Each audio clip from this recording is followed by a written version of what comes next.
Perkenalkan, nama saya Deswari Ilmari Sejahtera dengan NIM 245211085 dari kelas 1C, Prodi Manajemen Bisnis Syariah, Fakultas Ekonomi Bisnis Islam, Universitas Islam Negeri Raden Masai Surakarta. Di sini saya akan menjelaskan mengenai fenomena kemiskinan yang ada di Indonesia yang terjadi karena inflasi besar-besaran saat pandemi COVID-19 menggunakan konsep makosyid syariah. Sebelumnya, saya akan menjelaskan apa itu kemiskinan dan apa itu inflasi. Kemiskinan adalah kondisi di mana individu atau kelompok tidak memiliki akses atau sumber daya yang cukup untuk memenuhi kebutuhan dasar hidup mereka, seperti pangan, tempat tinggal, pendidikan, kesehatan, dan fasilitas lainnya. Sedangkan inflasi adalah kenaikan harga barang dan jasa secara umum dan terus-menerus dalam perekonomian selama periode tertentu. Inflasi besar-besaran yang terjadi saat pandemi COVID-19 dapat dijelaskan kaitannya dengan kemiskinan menggunakan konsep makosyid syariah.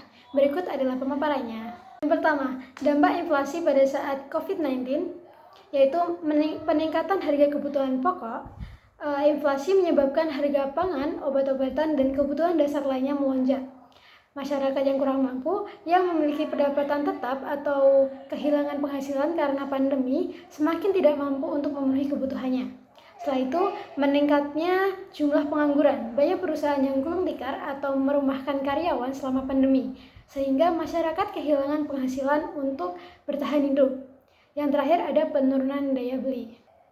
Kondisi ini memperparah fenomena kemiskinan dan kesenjangan sosial di Indonesia, di mana kelompok yang kurang mampu lebih terdampak oleh inflasi daripada kelompok yang kaya.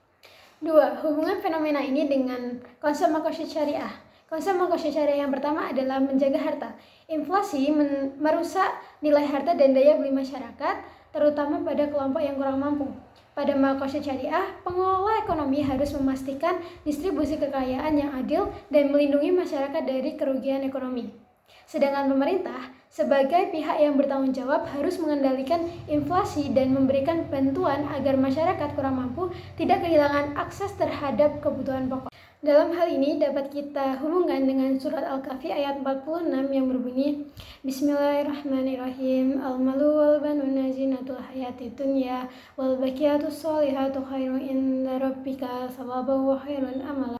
Artinya, harta dan anak-anak adalah perhiasan kehidupan dunia, tetapi amalan-amalan kebajikan yang kekal lebih baik pahalanya di sisi Tuhanmu serta lebih baik untuk dijadikan harapan. Ayat ini memiliki makna harta dan anak-anak merupakan karunia Allah yang bersifat sementara. Namun, yang lebih penting adalah bagaimana seseorang memanfaatkannya untuk mencapai kebaikan abadi. Dalam konteks ekonomi, harta yang dimiliki hendaknya digunakan untuk membantu sesama dan menciptakan kesejahteraan masyarakat.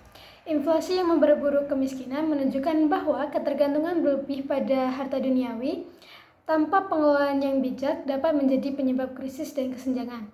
Dalam makosyid syariah, prinsip menjaga harta menekankan pentingnya distribusi kekayaan yang adil agar harta dapat menjadi sarana mencapai kemaslahatan bersama, bukan sekedar perhiasan dunia yang bersifat individualistis. Konsep makosyid yang kedua yaitu menjaga jiwa. Inflasi yang menyebabkan kelangkaan atau kenaikan harga pangan dapat mengancam kelangsungan hidup masyarakat. Konsep makosyid syariah ini menekankan pentingnya melindungi kebutuhan dasar manusia seperti makanan, kesehatan, tempat tinggal agar mereka tetap hidup layak. Dalam hal ini dapat kita hubungkan dengan surat Al-Baqarah ayat 168 yang berbunyi Bismillahirrahmanirrahim Ya ayuhan nasu kulu mimma fil ardi halalan thayyibah wa la tattabi'u khutuwatis syaitan innahu lakum aduwwum mubin.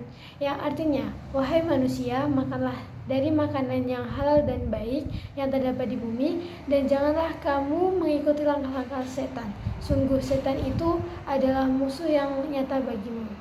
Ayat ini memiliki makna Allah memerintahkan manusia untuk mengonsumsi makanan yang halal dan baik, serta menjauhkan diri dari praktik-praktik yang menyesatkan seperti eksploitasi, riba, ataupun ketidakadilan dalam ekonomi. Inflasi seringkali membuat masyarakat kurang mampu sulit untuk mengakses makanan yang bergizi dan halal karena harganya yang melambung tinggi. Ini bertentangan dengan perintah Allah untuk menyediakan makanan halal thayyibah bagi semua orang. Dalam konteks makosyid syariah, Menjaga jiwa dan menjaga harta saling berkaitan untuk memastikan setiap individu memiliki akses terhadap makanan yang sehat dan terjangkau, terlepas dari kondisi ekonomi. Konsep makosid syariah yang ketiga adalah menjaga akal. Inflasi memaksa masyarakat kurang mampu untuk mengalihkan anggaran dari pendidikan ke kebutuhan pokok. Hal ini menghambat akses terhadap pendidikan. Dalam makosid syariah, pendidikan adalah elemen penting untuk menjaga dan mengembangkan akal manusia. Pemerintah harus memastikan bahwa dampak inflasi tidak membuat anak-anak dari keluarga yang kurang mampu kehilangan akses terhadap pendidikan. Inflasi besar-besaran yang terjadi pada saat pandemi COVID-19 memengaruhi politik nasional Indonesia melalui kebijakan stimulus ekonomi yang menjadi bahan perdebatan. Kebijakan bantuan sosial dan subsidi yang diambil pemerintah untuk mengurangi dampak inflasi seringkali menciptakan ketidakpuasan publik. Inflasi memperburuk daya beli dan kesenjangan sosial, yang dapat memicu proses sosial dan menurunkan kepercayaan terhadap pemerintah. Kebijakan pengalihan anggaran dan proteksionisme juga memengaruhi hubungan politik antara pusat dan daerah. Isu inflasi juga menjadi fokus kampanye pemilu, dengan partai oposisi memanfaatkannya untuk meraih dukungan. Mungkin cukup sekian yang dapat saya sampaikan. Bila ada kesalahan kata mohon dimaafkan. Wassalamualaikum warahmatullahi wabarakatuh.